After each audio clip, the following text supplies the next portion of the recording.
Welcome, I'm John Caldera, president of the Independence Institute and your devil's advocate.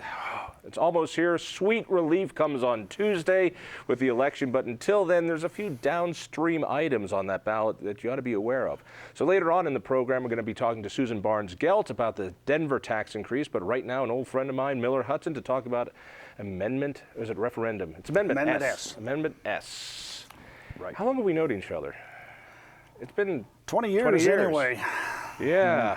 God, we got to get some other friends. This is all right. Just people know, you and I are usually on the opposite side of the political spectrum, and on Amendment S, we tried to get some folks who would come on and talk for it. We really didn't have much luck. We tried in earnest. You were eager to come on and talk why you shouldn't vote for it. I took a look at the ballot language, at least, of Amendment S, and I'm thinking, I like this. I mean, shall there be an amendment, Constitution, blah, blah, blah, blah, blah, blah, to state personnel, increasing the number of candidates eligible to be appointed, allowing flexibility to remove a limited number of positions for the terms of service for members of the state personnel board. This is requiring merit-based analysis process. Damn, that sounds good. What is Amendment S? Well, Amendment S is being sold by its supporters as just a minor tinkering and reform of the civil service system. It's really a little more insidious than that, and it strips most of the protections out of the civil service system, and does good. I like this. This is good. Well, I don't think you will if you stop and think about it for a minute, because I'm a Republican. I don't stop and think.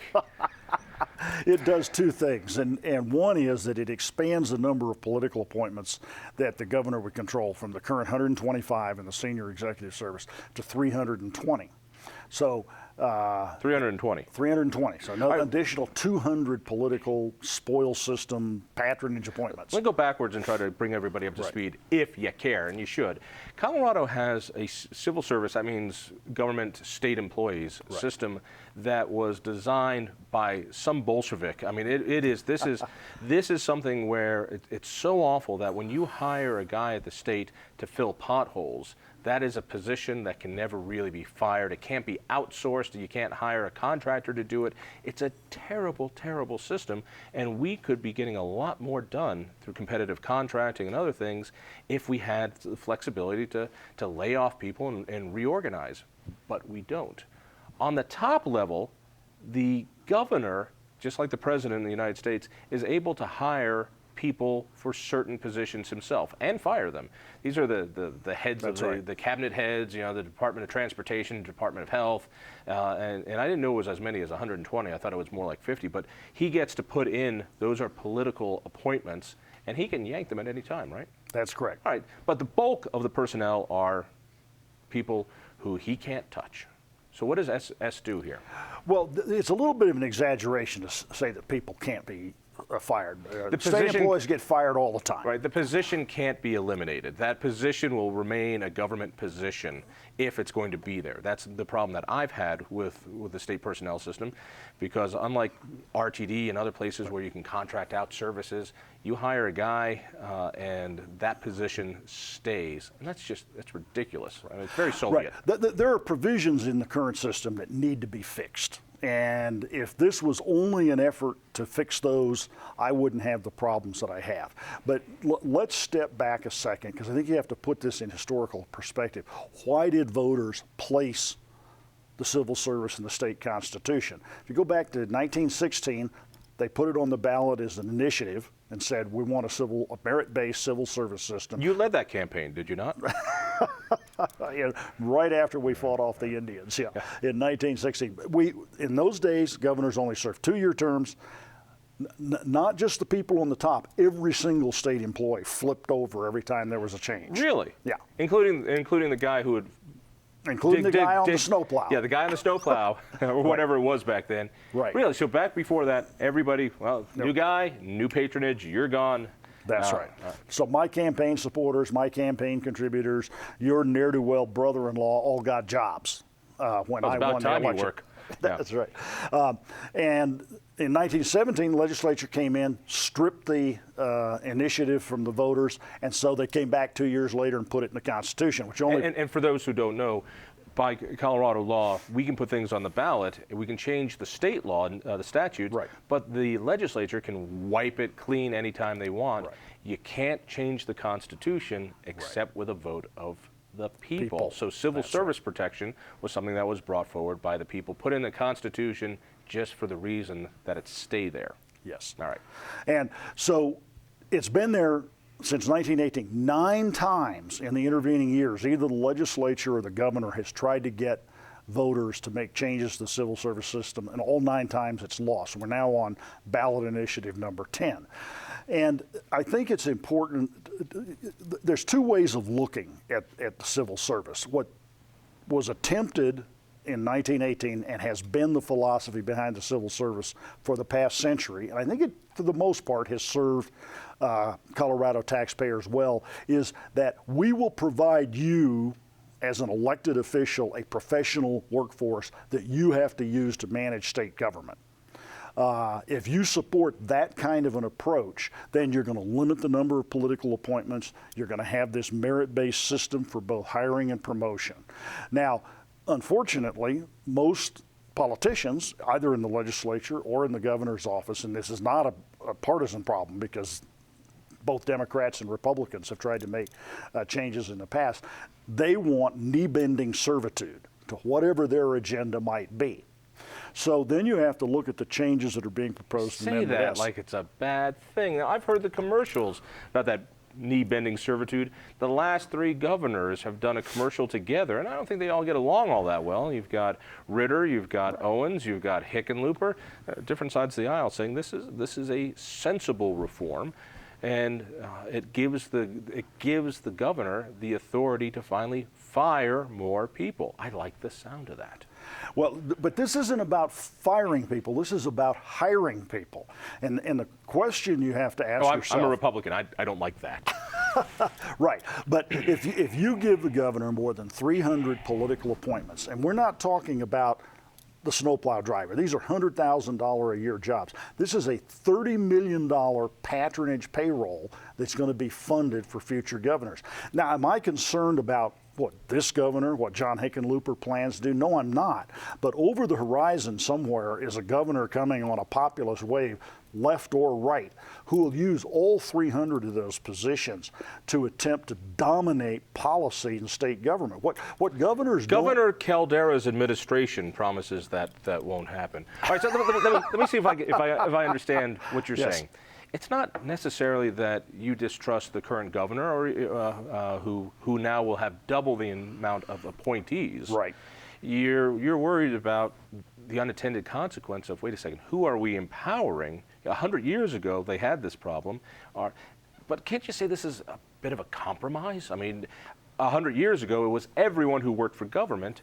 You know, we've got tens of thousands of people working for government. I don't know how many people are working for the state right now, but I think it's like 17,000. Am I right on that? I don't know. Well, and 50,000 are what you'd call full-time people, right, and only 30,000 in the civil service. All right, so out of 30,000, the governor's saying, hey, can I have the permission to hire and fire instead of 150, 325? Right, that's what they're saying. Doesn't sound like a big jump.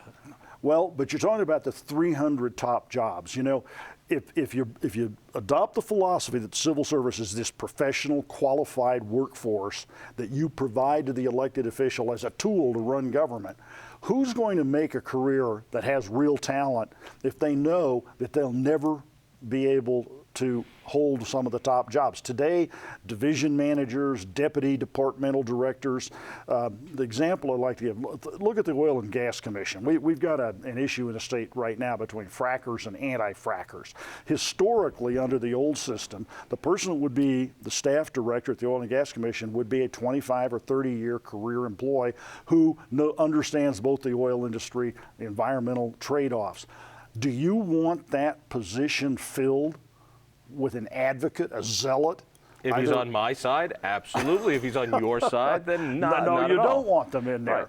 Right. And are you saying that also? You mentioned for people who are working their way up their ladder, are you saying this has a discouraging benefit because that used to be a job that I could get promoted in and last out my years, but now I know if I get promoted, I'm out with the next governor. They'll think I'm part of the old regime. That's right. Well, in most cases, probably the career civil service people won't be selected to fill those positions. So what you're doing is you're installing a glass ceiling on the civil service employee, and they always know that no matter how long they stay, they'll be reporting to some political hack who's sitting at the head of their department. Hack. Yeah. Political hack. Second problem with Amendment S is that they're basically doing away with the entire process of testing for competence in state jobs. And they want to move to what they call the comparative analysis of qualifications. I don't know what that means. You don't know what it means by reading Amendment S, because it doesn't say what that'll be. But what it really means is that we're going to move to a subjective system for hiring people. And in some debates, I don't think that's a bad thing. I mean, to be honest, right now the way we hire, you can't. This is a bad analogy, but go with it.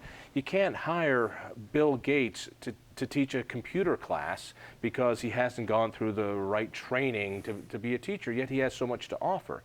So their abilities here to bring in fresh blood, fresh ideas. I don't see that as a negative. Well, there's a lot of jobs in state government that actually require competence. Well.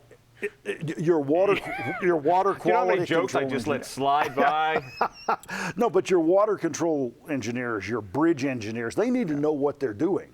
And giving them a test, I don't really care if they're charming at cocktail parties. I don't see that as one of the things that we ought to be judging. In some conversations, Kathy Nesbitt, heads the Department of Personnel for this administration, has said that she wants to be able to hire people who can charm legislators in hearings. Well, that's really not what I'm interested in. When I'm in an airplane, I want Sully Sullenberger in the cockpit. He seems like a nice guy. I don't care if he's a nice guy. No, a good pilot doesn't hit the damn birds. He's not a good pilot. A technical question. These new appointments, this new 150 some, is that right?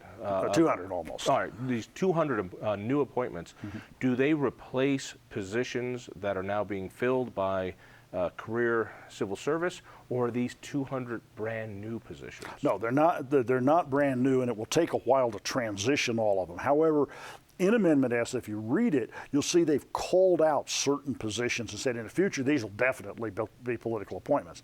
One of those is the HR manager in each department. Now, let me ask you. Wait. The HR manager. The HR manager will become a political appointee under Amendment S. So you have the political appointee running the department. You have the selected political HR manager. If anybody who is in the audience has ever worked at a large organization, don't tell me they won't give the promotions and the hiring to the people they want to give it to. That's where this is headed. One quick question, we're a little late. Right. This is some very soft wording. This ballot is out of those 10 that if this is number 9. Right. This one is easily the most understandable, lovely language that has put on the ballot. It doesn't say any of the stuff you've just said. This is a warm, fuzzy language. Yes, but the question is, what have we opened the door to? And I say we've opened the door to a return to cronyism, favoritism, nepotism, and eventually incompetence and a waste of taxpayer dollars. Now, incompetence is something I know a lot about. Miller, thank you so much. I appreciate it. Good to see you again. Stay tuned. We'll be talking taxes.